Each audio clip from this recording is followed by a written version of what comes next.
Bonjour tout le monde, je suis content de vous retrouver pour cette émission du jeudi 20 janvier 2022. Sur le marché des cryptos, on s'ennuie un petit peu en ce moment. On a un Bitcoin qui établit 1,76% sur ces dernières 24 heures. Si on regarde le graphique, on observe qu'il n'y a aucun signal bullish pour l'instant. On est réellement sur un marché baissier. Malgré tout, on est sur un point de support intéressant. Si on récupère le Fibo de cette hausse, on voit qu'on est dans la zone de rechargement. Ce sont des zones généralement assez travaillées où il peut y avoir des retournements. Et les premiers signaux qui pourraient apparaître pour indiquer ce genre de retournement seraient dans un premier temps, regardez si je me mets en droite ici et qu'on observe bien les clôtures de chandelle, on a une droite assez précise qui vient chercher à chaque fois des sommets, mais il faudrait venir casser cette ligne par le haut dans un premier temps avec une clôture en daily au-dessus de cette ligne blanche dessinée à l'écran. De plus, la ligne de tendance jaune, assez long terme cette fois-ci, qui est dessinée, regardez, puisqu'elle reprend le cours ici au mois d'octobre 2020, elle est assez mal positionnée, je vais la repositionner correctement. Regardez, tout simplement en venant chercher à la fois ce point-ci, vous voyez, qui représente la clôture ici au mois de juillet lorsqu'on avait touché un bottom.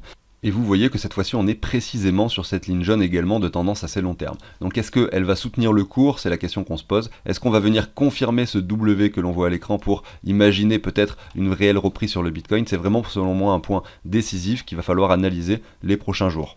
Aujourd'hui au programme, on va alimenter à nouveau ce portefeuille fictif de quelques crypto-monnaies, certaines qui seront probablement achetées dès aujourd'hui et d'autres sur lesquelles on mettra des alertes pour des achats potentiels plus tard. Ce portefeuille fictif a été créé en novembre 2020 avec une base de 10 000 euros. Plusieurs investissements ont été effectués. Aujourd'hui, le portefeuille vaut 25 000. Il y a ceci dit des rééquilibrages à faire parce qu'il y a énormément d'Ether au vu de la performance de l'Ether puisque il avait été acheté aux alentours des 500 $ pour ce portefeuille en novembre 2020 et aujourd'hui effectivement avec ces performances on a un Ether qui représente 34% du portefeuille. Ça va être l'occasion de le rééquilibrer également petit à petit, en tout cas au fur et à mesure des émissions quotidiennes de la chaîne. Le tableau que vous avez à l'écran vient récupérer le prix des crypto-monnaies en temps réel, donc là ça change toutes les 3 minutes, ces prix-là en fait automatiquement sur le tableau. Et sachez que je vous partage cet outil sur lequel vous allez pouvoir ajouter vos propres crypto-monnaies, également ajouter vos plateformes Binance, Ledger, Metamask et ainsi indiquer les quantités que vous possédez sur chacune d'entre elles. Vous allez pouvoir inscrire combien vous avez investi au départ et vous allez avoir toutes ces données finalement. Et vous allez même pouvoir connaître lorsque vous sortez du marché les plus-values qui sont associées à vos transactions. Si vous voulez en savoir plus, dans la description de la vidéo, vous allez avoir donc un lien que je vais vous ajouter ici juste en dessous du site CryptoOrganize pour aller voir une vidéo où j'explique beaucoup mieux cet outil d'investissement. Je vais vous passer maintenant la petite introduction, on va enchaîner avec les analyses des crypto-monnaies, certaines sont très intéressantes, d'autres un peu moins sur les prix actuels, on va pouvoir se mettre des alertes pour acheter plus bas et on va regarder bien sûr tout ça en détail. N'hésitez pas à vous abonner, à liker, à activer la petite cloche bien sûr si le contenu vous plaît. Allez, à tout de suite.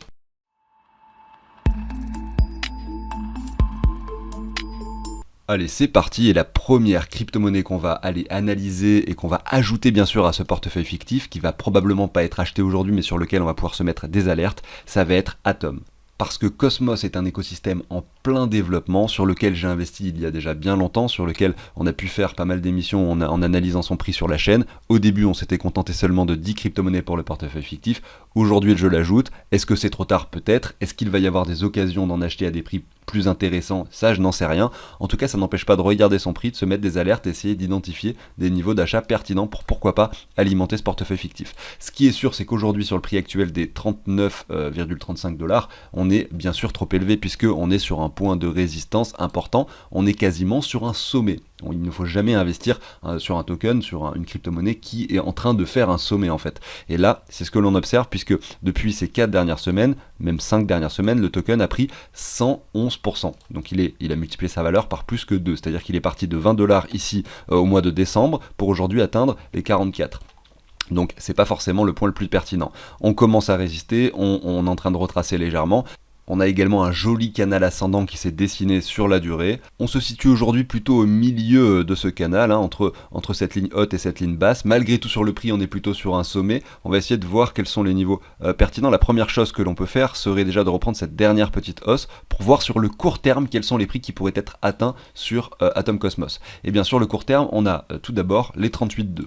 Là on va dire que c'est un petit peu du FOMO d'investir sur les 38,2 parce que ça serait assez précoce, sans problème on pourrait aller chercher des points plus bas, mais disons que pour un premier palier d'investissement, si c'est un token que l'on souhaite absolument obtenir, ça peut être viable. En tout cas, par exemple, je vais dire n'importe quoi, vous avez 1000 euros à investir sur Atom Cosmos, peut-être que mettre 50 ou 100 euros sur ce premier palier, c'est viable, comme ça vous allez vous dire, voilà, au moins j'ai mis un petit peu d'argent dessus, je ne serai pas déçu, si jamais ça monte d'un coup très très fort, j'aurais pu profiter malgré tout de cette hausse. En revanche, le point pertinent sur lequel vous pourriez vous mettre des paliers quand même beaucoup plus importants serait entre les 30$ et les 26$, ici dans cette zone de rechargement. Je parle ici sur ce Fibo qui représente seulement cette petite hausse. Pour une analyse complète, il faudrait compléter ça avec deux autres Fibonacci. Donc le premier, comme je dis, il récupère cette hausse-ci.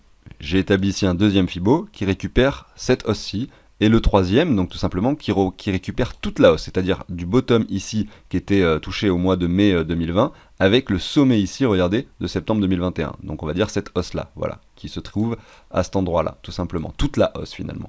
Donc voilà les deux autres Fibos que j'ai ajoutés. Donc ici, il y a trois zones de rechargement qu'on va se mettre à l'écran. La première, on va la mettre d'une certaine couleur, donc ça se situe à cet endroit-là, dans ce rectangle vert.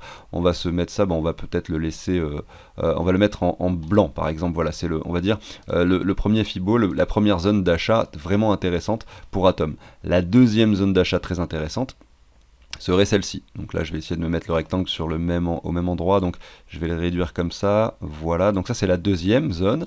On va la mettre par exemple en jaune, cette fois-ci, voilà. Et enfin, la troisième zone de rechargement, ici, donc sur le Fibo qui reprend toute la hausse, entre les 78,6 et les 61,8. Cette fois-ci, je la mets en verte. Je vais l'étendre pour aller sur le graphique actuel. Je la mets à cet endroit-là, voilà. Et cette fois-ci, on a nos trois zones de rechargement. Je vais pouvoir supprimer les Fibos pour clarifier ce graphique. Voilà, donc vous voyez, cette fois-ci, on a quelque chose d'assez clair avec trois zones d'investissement. Alors, quelles sont les zones qui sont pertinentes et quelles sont celles qui le sont moins? Eh bien, selon moi, au vu du canal que l'on a tracé au préalable, cette zone verte-ci est relativement moins pertinente parce que si on l'atteint, cela voudrait dire probablement qu'on est vraiment sur la fin de ce bull run, et c'est dans le cas effectivement où il y aurait un bear market, où le Bitcoin ne fait pas de nouveaux sommets, etc., et qu'on est vraiment sur un marché baissier qui s'enclenche, il est peut-être fort à parier que l'on revienne dans cette zone aussi sur Atom. Voilà. En revanche, si on a ce scénario que l'on imagine avec un Bitcoin qui pourrait établir un nouveau sommet ou qui a peut-être pas fini sa hausse actuelle sur le cycle que l'on est en train de vivre, eh bien, il serait préférable d'acheter, comme je le disais tout à l'heure, dans un premier temps avec une petite somme peut-être sur les 38,2 de Fibo ici, pour être sûr de, pourquoi pas, ne pas manquer le train, et encore, on n'est même pas sûr qu'on va l'atteindre, mais au vu du graphique, ça semble hyper probable tout de même, puisqu'on est en train d'enclencher une baisse ici, parce que les 38,2 c'est un niveau très fréquemment atteint, et parce que voilà, on ne va jamais que dans un sens, et là il y a eu pas mal de bougies vertes récemment, et donc un petit retracement avant une poursuite serait pertinent. Donc ça serait la première zone ici, les 38,2, et derrière, clairement cette zone c'est celle où je mettrais probablement le plus d'argent, si je souhaitais investir pour les 6 prochains mois sur du vraiment assez court terme finalement. Ensuite, je me garderai tout de même de la liquidité, peut-être 20%, pour investir ici à ce niveau-là, puisque là c'est vraiment le point finalement qui est le plus pertinent. On viendrait chercher à la fois cette ligne de tendance, le bas du canal, et à la fois cette zone de rechargement dessinée en jaune à cet endroit-là, sur laquelle nous pourrions pourquoi pas rebondir. Je vais donc matérialiser mes propos à l'écran, tout simplement tout d'abord en plaçant le premier palier à cet endroit-là, donc au niveau du prix des 36$. Donc ce qu'on va faire, c'est que je vais mettre une alerte. Donc là c'est sur TradingView, vous avez le bouton en haut, c'est assez simple à utiliser, c'est sur navigateur, cette sorte d'application web, et vous allez pouvoir ici indiquer du coup 36$, je vais le faire comme ceci, je vais mettre un point, il faut mettre des points ici, et je vais mettre 0,5, voilà, parce que si jamais on touche les 36,01 ou 36,02, histoire que j'ai quand même l'alerte, parce que ça arrive des fois que ça touche pas pile poil le niveau que l'on souhaite, et des fois on n'a pas l'alerte. Ici je marque CO pour indiquer que c'est pour le portefeuille fictif, et je vais indiquer 25%. Peut-être que c'est un bon niveau pour acheter, pourquoi pas 25% de ce que l'on veut d'Atom Cosmos, tout simplement. Donc je positionne mon alerte, ça y est, vous voyez elle est positionnée un petit peu au-dessus des 38,2, c'est assez logique, et derrière on peut s'en mettre une deuxième, pourquoi pas, dans cette zone de rechargement avec un palier d'achat plus important. Donc pour l'exemple, on va faire des paliers simples, on va mettre cette fois-ci 50%, et plus bas, on va mettre peut-être 25% à nouveau. Donc, alors la question c'est parce qu'en fait vous avez un nombre d'alertes limité sur TradingView. Donc la deuxième alerte, je la mettrai peut-être uniquement si la première est touchée. Vous voyez, histoire de limiter mon nombre d'alertes. Et si la deuxième alerte est touchée, je mettrai la troisième probablement par ici, sur la trendline en fonction de la temporalité, à voir où est-ce que ça touche le prix. Mais ça pourrait être entre 20 et 23$ approximativement. Après, ça ce sont des scénarios qui ne se produiront pas forcément. On peut très bien par exemple venir au 38,2, aller chercher un nouveau sommet, et à ce moment-là on remettra un Fibo, on recalculera une zone de rechargement, ça va plus du tout être pareil, et on mettra nos ordres différemment. Mais vous voyez, pour l'instant, c'est pas encore le cas. On met notre premier ordre d'achat ici, comme je le disais, aux alentours des 36$, et si on l'atteint, sur la prochaine vidéo que je consacrerai au portefeuille fictif, je déclencherai l'achat avec vous. Voilà, donc ça c'était pour Atom Cosmos. On va enchaîner avec la deuxième crypto-monnaie que je vais analyser avec vous aujourd'hui pour ce portefeuille fictif. Il s'agit de Luna. Alors on peut se poser la question, pour l'instant j'ai pas encore vraiment fait ce travail, mais de savoir combien d'argent je souhaite investir pour ce portefeuille sur Atom. C'est-à-dire que peut-être, là on a 8000 euros d'Ether, peut-être qu'on pourrait transformer 1000 euros d'Ether en Atom, et donc estimer probablement un achat de 1000 euros, donc les 25 premiers pourcents ça représenterait 250 euros, mais ça on le définira ensemble plus tard. Donc la deuxième crypto-monnaie je viens de l'ajouter, donc Atom c'est également mis là automatiquement, Luna aussi, voilà je l'ai inscrit ici, et on voit le prix de Atom et de Luna qui s'affiche en temps réel ici, en dollars et en euros. Vous l'avez également en Satoshi et en Ether ici. Le SN indique simplement solde nul, ça veut dire qu'il n'y a aucune quantité remplie sur ces deux crypto-monnaies, ça me l'indique également à cet endroit-là. Donc pour Luna, comment est-ce qu'on va faire? C'est pareil, de la même façon, il y aura peut-être 1000 euros d'investis dessus, ça je ne sais pas encore. En tout cas, ce qui est sûr, c'est que son prix est trop élevé aujourd'hui pour pouvoir imaginer mettre un billet dessus. Regardez, on va le regarder par rapport au dollar ici. Un Luna vaut 82,5 $, alors que regardez, en juin 2021, il valait 6 $. Il a quand même énormément performé. Et évidemment, pour ma part, que ce soit pour mon portefeuille personnel ou mon portefeuille fictif, je préfère attendre un retracement, quitte à risquer qu'il ne se produise jamais, pour investir là-dessus. Parce qu'aujourd'hui, quand même, quand on regarde ce graphique, ça donne pas spécialement envie. On va se mettre en bougie et on observe. Alors, regardez, on va essayer de zoomer un petit peu dessus. Voilà, on va aller voir après des crypto-monnaies sur lesquelles on peut d'ores et déjà investir. Là, c'est pas le cas pour celui-ci. Alors la première chose à faire, ça serait peut-être de mettre une trendline comme ça, mais qui vient tout juste de se dessiner, puisqu'on a touché ce deuxième sommet assez récemment. Voilà, donc ça pourrait effectivement nous faire imaginer les prix qui pourraient être atteints plus tard. Ça serait probablement un niveau de résistance important, admettons que l'on revienne par là et qu'on revienne chercher cette ligne-là par la suite. Malgré tout, on y est encore loin. Malgré tout, on peut quand même la laisser à l'écran, c'est intéressant de la voir. Derrière, on a une ligne de tendance ici qui est extrêmement pentue. Donc elle pourrait être cassée à la baisse sans aucun problème. Quand on a des lignes de tendance pentues, elles sont généralement cassées à un moment donné. Par exemple là, on en a une encore plus pentue à cet endroit-là. Regardez si j'enlève tout simplement, excusez-moi, les bougies pour mettre des droites. Voilà, on peut essayer de les tracer plus précisément. Voilà, mais il est fort à parier et fort probable tout de même que cette deuxième ligne là de tendance soit cassée très prochainement. On est dessus là, effectivement, il y a celle-ci qui semble faire aimant à cet endroit-là. Et donc ce premier niveau aux alentours des 70 $ semble tout de même relativement pertinent pour un achat de Luna, en tout cas pour un premier palier. Mais on va le compléter avec autre chose pour s'en assurer en tout cas. Donc on va quand même positionner mieux cette traîne, parce que là je suis en train de vous dire ça et je vois qu'en fait cette ligne n'est pas bien positionnée. On serait plutôt ici sur les 70 $, si c'est ça, approximativement. Donc ça pour un premier palier, pourquoi pas. Malgré tout, il est également probable, sans problème, que l'on revienne plus bas que cette ligne-là. Ensuite, cette trendline basse, il va falloir l'adapter en fonction du cours qui sera atteint. Mais on reste sur une tendance tellement pentue que sans problème, on pourra imaginer également une cassure de cette ligne avec un rebond dessus, pourquoi pas, et un retour peut-être sur une zone de rechargement bien plus intéressante, aux alentours pourquoi pas des 20 à 40 $. C'est malgré tout un scénario qu'on a du mal à imaginer au vu de l'engouement qu'il y a eu ces derniers temps sur Luna, mais c'est souvent comme ça que ça se passe. Il y a un engouement, on a du mal à imaginer des prix très faibles, et derrière on constate qu'ils sont tout de même atteints quelques mois après, donc il faut faire attention à ce genre de choses, et à ce genre d'effet psychologique qui est très, très difficile à accepter finalement. Voilà, donc ça permet, donc quand on a du mal à accepter une possibilité comme celle-ci, ça peut être bien, comme je le disais, de mettre des paliers avec des montants d'achat différents, par exemple sur cette ligne-là, comme je disais, peut-être 20%, et pourquoi pas imaginer 80% de son investissement plus bas dans les zones de rechargement, vous voyez. Donc, on va compléter cette analyse rapide que j'ai faite par un Fibo qui récupère réellement toute la hausse cette fois-ci, puisque finalement on a eu toute une hausse sans réellement avoir de retracement. Donc c'est pertinent de prendre toute cette hausse, excusez-moi, pour le Fibo. Allez, on va se positionner à cet endroit-là, voilà. Qu'est-ce que l'on constate ? On constate que cette ligne-ci, vous voyez, pourrait représenter finalement une zone assez bâtarde, on va dire, entre les 23,6 et les 38,2.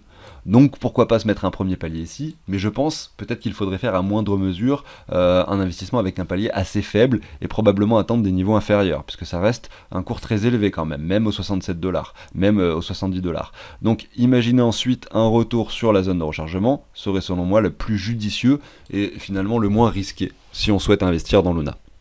Et donc, on va consacrer la majorité de notre investissement entre les 40 et les 24 $. Malgré tout, vu qu'on y est encore loin et qu'on souhaite un petit peu investir dessus et qu'on a envie de FOMO parce que on n'en peut plus de voir ce token monter et qu'on veut absolument en avoir, eh bien, ce qu'on va faire, c'est qu'on va se mettre une alerte pour ce portefeuille fictif. Ici, on va dire aux alentours des 60, alors ça serait un peu dommage, plutôt 70, alors on va dire 70,6 $. Ça peut être pas mal, un peu en dessus des 70. Allez, on va faire ça comme ça, 70,6 6, tout simplement. Et là, je vais rajouter, comme je le disais tout à l'heure, CO. Sauf que là, c'est vraiment, on va dire, un investissement quasiment en FOMO, et donc je vais plutôt y mettre, on va dire, allez, 20% de l'investissement, et je vais consacrer vraiment la grosse majorité de l'investissement, plutôt plus entre les 40 et les 20 dollars si jamais on y va. Sinon, tant pis, on n'en aura pas beaucoup, mais ça permettra quand même de profiter d'une hausse si jamais il monte derrière. Voilà, donc ça, je mets mon alerte, je la positionne, et normalement elle devrait apparaître, voilà, au milieu de cette zone, entre les 23,6 et les 38,2. Voilà pour Luna, et c'est de la même façon, je pense qu'on y consacrera environ 1000 euros avec pourquoi pas un achat donc sur les prix que je viens de dire aux alentours des 70 d'un montant de 200 euros du coup, voilà, les 20% consacrés. Je vais maintenant continuer avec deux autres crypto-monnaies pour lesquelles cette fois-ci des investissements dès maintenant peuvent être envisagés. Il s'agit dans un premier temps de la crypto-monnaie Track, voilà, donc je rajoute celle-ci, on va voir si son prix est réellement bien récupéré, parce que là, comme je le disais, il y a un petit programme qui vient récupérer les prix, il peut y avoir des erreurs, quand c'est le cas, il faut rentrer le prix manuellement ici, sur le tableau. Donc voilà, Track, est-ce qu'il vaut bien 93 centimes, on va le vérifier tout de suite, Track, tac, je pense que oui, parce qu'elle est assez haute en capitalisation, voilà, il n'y a aucune erreur sur ce token. On va pouvoir passer sur le graphique, on va aller voir le graphique du Track par rapport au dollar, sur Coinbase, non, il n'y aura pas assez d'historique, excusez-moi, Track USD, on va aller voir Bittrex, ça sera beaucoup mieux, voilà. Alors, comment analyser ça, comment regarder ça? Aujourd'hui, il vaut 92 centimes, il a touché sur un sommet en novembre 2021 les 2,46 $. Ok, donc il y a un retracement assez intéressant, visualisable ici.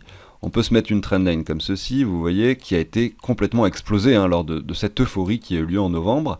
Malgré tout, ça peut être un bon niveau de résistance si jamais on grimpe par la suite, bien sûr, sur lesquels nous pourrions s'arrêter. Après, si l'euphorie continue, pourquoi pas aller chercher des niveaux plus hauts, mais voilà, ça c'est une question qu'on pourra se poser à ce moment-là. Derrière, on a ce canal, regardez, finalement, qui semble ne pas avoir été respecté, en tout cas sur cette euphorie, puisqu'on l'a cassé, mais qu'on pourrait, pourquoi pas, respecter sur le bas. Si jamais le cours était amené à revenir par ici, on aurait un point très intéressant d'achat aux alentours des 38 centimes. Ça, c'est une évidence. Est-ce qu'on va aller jusqu'ici? Ça, je n'en ai bien sûr aucune idée. On peut cette fois-ci maintenant s'ajouter un Fibo de cette façon et voir, déjà il y a une chose intéressante aussi qu'on peut faire, c'est mettre une ligne horizontale qui reprend ce sommet. En fait, quand on casse un sommet, souvent on aime bien venir le chercher à nouveau. Vous voyez qu'on n'y est plus très loin aujourd'hui, donc ça peut être un très très bon premier palier, ce point d'achat aux alentours ici. Regardez, si je prends pile poil ce sommet sur les clôtures, des 81 centimes. On peut arrondir à 82 centimes pour ce token. Voilà. Donc la zone de rechargement, on est en plein dedans. Donc clairement, pour quelqu'un qui voulait FOMO dessus, il aurait pu acheter sur les 38,2 comme je vais peut-être le faire sur les deux tokens précédents. Pourquoi pas acheter également sur les 0,5, sur les 0,6. Mais là, voilà, quand on arrive que maintenant sur les cryptos et qu'on regarde le graphique de ce token, qui en plus est un projet très intéressant, mais c'est pas forcément le sujet du jour, je l'ai présenté en détail sur une autre émission déjà, et bien ici on est sur un prix pertinent. On est dans une zone de rechargement, on a dépassé, on a cassé pas mal de niveaux, on est sur un graphique assez propre, on est sur une crypto-monnaie classée 216e, donc qui a un potentiel de hausse assez intéressant, avec une capitalisation aujourd'hui de 339 millions de dollars, donc ce qui est quand même important, mais malgré tout avec du potentiel, on peut dépasser le milliard sans aucun problème, et donc imaginez un x3 par rapport au prix actuel sans vraiment de soucis. Au niveau des tokens émis, certes, il y reste encore quelques tokens à émettre, regardez, on est sur 368 millions de tokens en circulation, sur probablement 500 millions au final. Voilà, donc après il faut voir le tokenomics, est-ce qu'ils vont tous être émis, est-ce qu'il y en a qui sont brûlés, tout ça, je ne m'en rappelle plus, je l'ai étudié, je vous disais le projet, mais c'était il y a longtemps, je ne me rappelle plus exactement du tokenomics.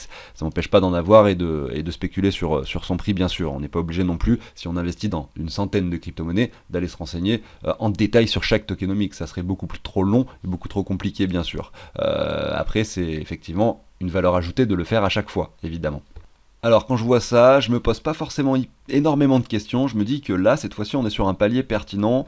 On va pouvoir, sur ce portefeuille fictif également, y consacrer 1000 euros sur ce token avec, pourquoi pas, une conversion des Ethers en Track. On pourrait également utiliser l'argent qui reste disponible ici en euros, il en reste 883, mais je vais le garder en liquidité éventuellement pour plus tard, si on a peut-être une autre vague baissière, ou voilà, s'il y a vraiment des choses pertinentes. Moi je vois ici 8700 euros d'Ether. Après, ça sert à rien de faire des calculs non plus hyper approfondis.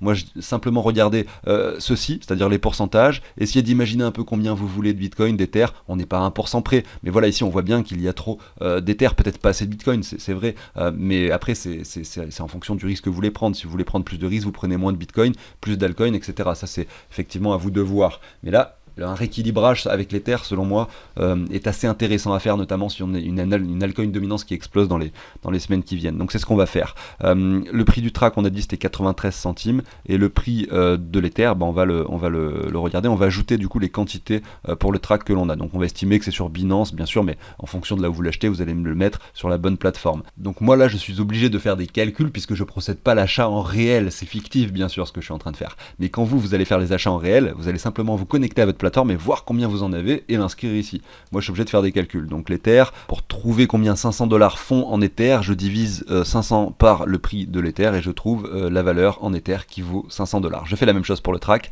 sauf que cette fois-ci, au lieu de mettre le prix du track, eh bien je vais mettre logiquement le prix de l'Ether, je vais mettre logiquement le prix du track, excusez-moi. Voilà, donc on sait que du coup, vu qu'un track ça vaut 91 centimes approximativement, 500 $ de track ça fait 537 tracks, 537 tokens. Ce que je vais faire, c'est que je vais ajouter mes 537 ici, vous voyez, comme ceci. Donc allez, on va faire ça de façon précise, 537,59. Après il y a les frais de transaction, donc vous savez quoi, je vais même enlever les 59 pour, voilà, on va dire qu'on prend en compte des frais de transaction, évidemment, vous allez en payer si vous faites une transaction. L'Ether, de la même façon, je vais supprimer du coup les 15, 0, donc là on a dit 15, 9. 15, 9. Voilà, on va pas faire les chiffres qui est après, c'est pas grave.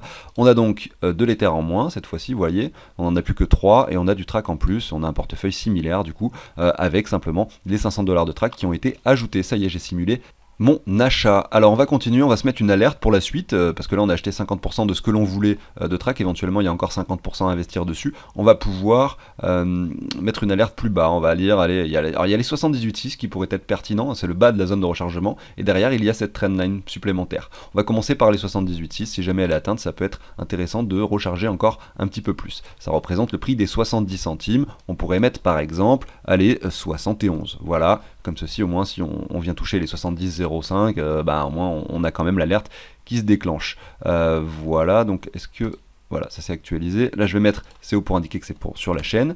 Et cette fois-ci, à cet endroit-là, vu qu'il reste 50% à investir, on va peut-être investir 25%, tout simplement. Et si jamais on l'atteint, tant mieux. Et sinon, tant pis, on profitera déjà des gains que l'on fera grâce à ces 500 $ déjà achetés.